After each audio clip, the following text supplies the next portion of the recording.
आणि सरपंच संतोष देशमुख यांच्या हत्येचा तपास स्थानिक पोलीस, सीआयडी आणि आता एसआयटी या 3 तपासी यंत्रणांच्या माध्यमातून केला जातोय।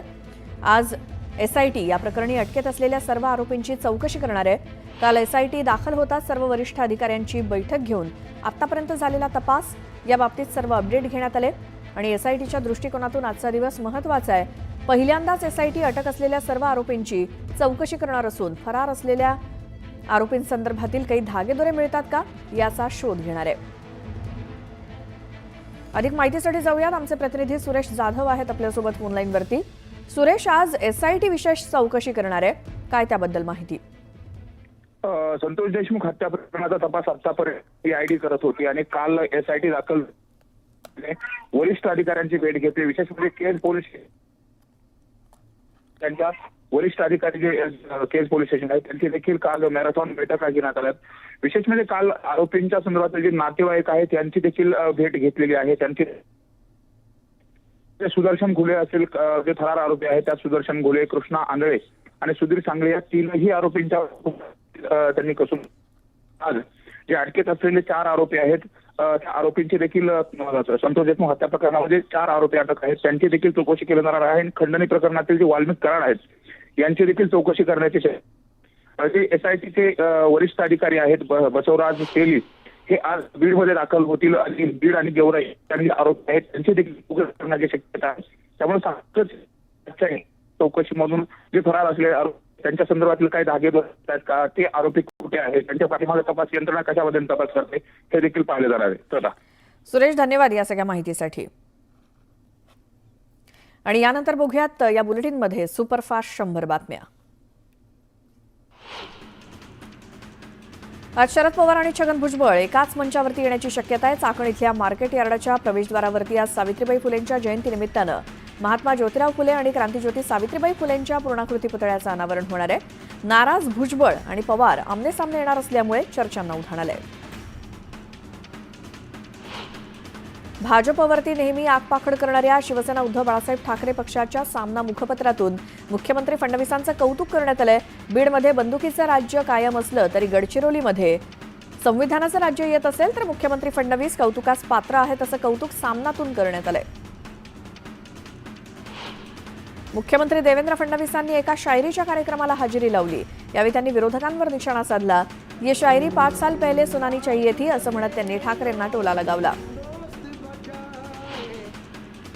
पुण्यात अजित पवारांचे पालकमंत्रीपदाचे बॅनर झळकतायत। पुणे जिल्ह्याच्या पालकमंत्रीपदी निवड झाल्याबद्दल अभिनंदन अशा आशयाची समर्थकांनी बॅनरबाजी आधीच केली आहे। पुण्यातील मार्केट यार्ड परिसरात हे बॅनर झळकतायत। वसईमध्ये पुन्हा एकदा बहुजन विकास आघाडी विरुद्ध भाजपमध्ये संघर्ष पेटलाय। भाजपनं केवळ 5 नगरसेवकांची नावं जाहीर करावीत असं आव्हान माजी महापौर रुपेश जाधव यांनी भाजपला दिलं। यावर आमदार स्नेहा दुबे यांनी टोला लगावला। स्थानिक पक्षानं जास्त उड्या मारू नयेत हाच त्यांना प्रेमाचा सल्ला असं म्हणत बहुजन विकास आघाडीवर निशाणा साधण्यात आलाय।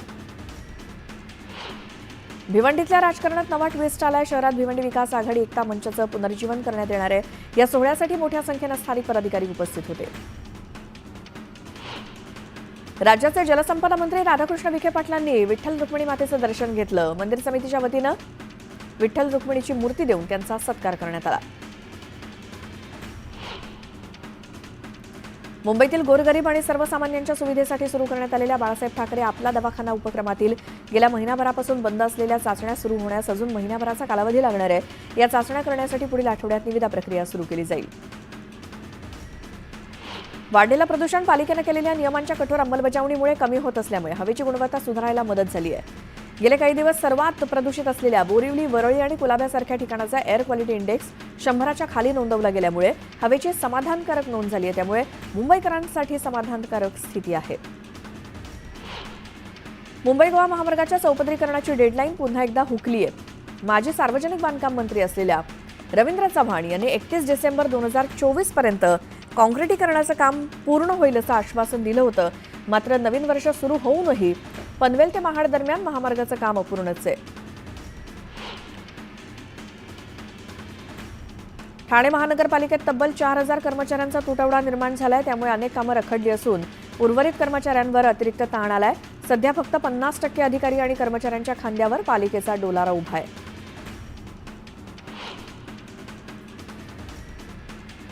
धाराशिवमध्ये पवनचक्की कंपन्यांविरोधात वाढत्या तक्रारीवरनं महसूल आणि पोलीस प्रशासनानं संताप व्यक्त केला.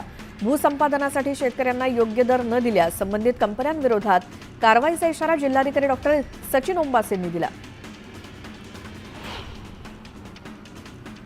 धाराशिवमध्ये बारदाना अभावी सोयाबीनची 16 केंद्र बंद पडली आहेत. त्यामुळे खरेदी केंद्रामध्ये शुकशुकाट बघायला मिळतोय. तर सोयाबीन खरेदी केंद्र बंद पडल्यामुळे शेतकरी अडचणीत आलाय. सोलापूर जिल्ह्यामध्ये खराब हवामानाचा पिकांना फटका बसलाय. जिल्ह्यातील सतत होणाऱ्या बदलामुळे रब्बी हंगाम धोक्यात येण्याची शक्यता आहे. कुडाळ रेल्वे स्टेशन परिसरात कचऱ्याचं साम्राज्य पसरलंय. दुर्गंधीमुळे नागरिक त्रस्त झालेत. या समस्येकडे प्रशासन दुर्लक्ष करत असल्याचा आरोप करण्यात येतोय. देहू रोडमध्ये भाजप उत्तर भारतीय आघाडीकडनं संविधान सन्मान यात्रा काढण्यात आली. या रॅलीत आंबेडकरी अनुयायांनी मोठ्या संख्येनं हजेरी लावली. मावळमध्ये बाईक चालकाची हातचलाखी समोर आली. खोपोलीच्या विठ्ठल मंदिर इथून बाईकचं लॉक तोडून गाडी घेऊन फरार झाला. चोरीची घटना सीसीटीव्ही कॅमेऱ्यात कैद झाली.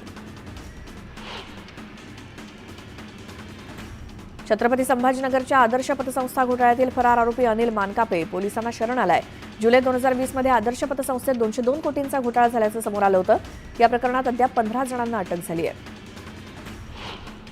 कशेडीचा दुसरा बोगदा जानेवारी अखेरपर्यंत सुरू होणार असल्याची माहिती राष्ट्रीय महामार्ग बांधकाम विभागानं दिली. त्यामुळे कोकणवासियांना मोठा दिलासा मिळणार आहे. अमरावतीमधील जिल्हा स्त्री रुग्णालयाच्या नवीन सुसज्ज इमारतीचं लोकार्पण होऊन सुद्धा स्थानांतरण रखडलंय. इमारत तातडीनं आरोग्य विभागाच्या ताब्यात मिळावी यासाठी आरोग्य विभाग गेल्या 3 ते 4 महिन्यांपासून सातत्यानं पत्रव्यवहार करतोय. मात्र अद्याप काहीच सार्वजनिक बांधकाम विभागाचा वेळकाढूपणा सुरू असल्याचा आरोप होतोय. नाशिकच्या सिडको भागात दुचाकीचा भीषण अपघात झाला. या चालकाचा मृत्यू झालाय. चालकाचं दुचाकीवरचं नियंत्रण सुटल्यामुळे हा अपघात झाला असून अपघाताचा थरार सीसीटीव्हीत कैद झालाय. माळेगावच्या खंडोबा यात्रेत पशुप्राण्यांचा मोठा बाजार भरला. या बाजारात वेगवेगळ्या जातीचे कोंबडे दाखल झालेत.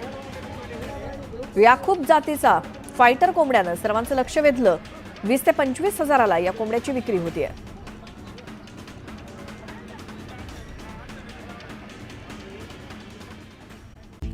भाजपवर नेहमी आगपाखड करणाऱ्या शिवसेना उद्धव बाळासाहेब ठाकरे पक्षाच्या सामना मुखपत्रातून मुख्यमंत्री फडणवीसांचं कौतुक. गडचिरोलीमध्ये होत असलेल्या बदलाबद्दल फडणवीसांवर कौतुकाचा वर्षाव.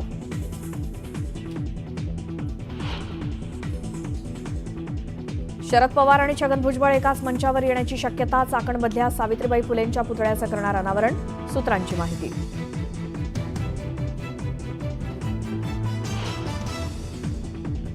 मुंबईत भाजपच्या अध्यक्षपदी कुणाची वर्णी लागणार याची उत्सुकता. प्रवीण दरेकरांसोबतच सुनील राणे आणि अतुल भातखळकरांचं नाव चर्चेत.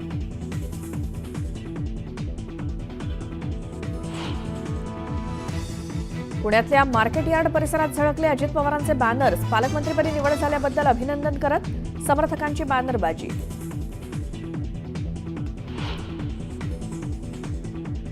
भर चौकात वाहतूक पोलिसाला लाथाबुक्क्यांनी मारहाण. छत्रपती संभाजीनगरातला धक्कादायक प्रकार. अखेर नागरिकांनी गुंडांच्या तावडीतून पोलिसांची केली सुटका.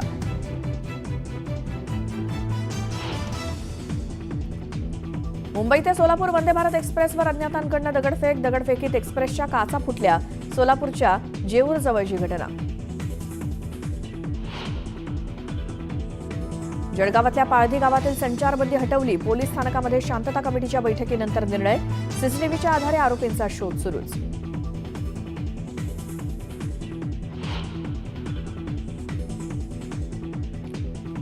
राज्यात थंडीचा कडाका वाढला. उत्तर महाराष्ट्रासोबतच मराठवाडा आणि विदर्भात तापमानात आणखी घट होण्याचा अंदाज.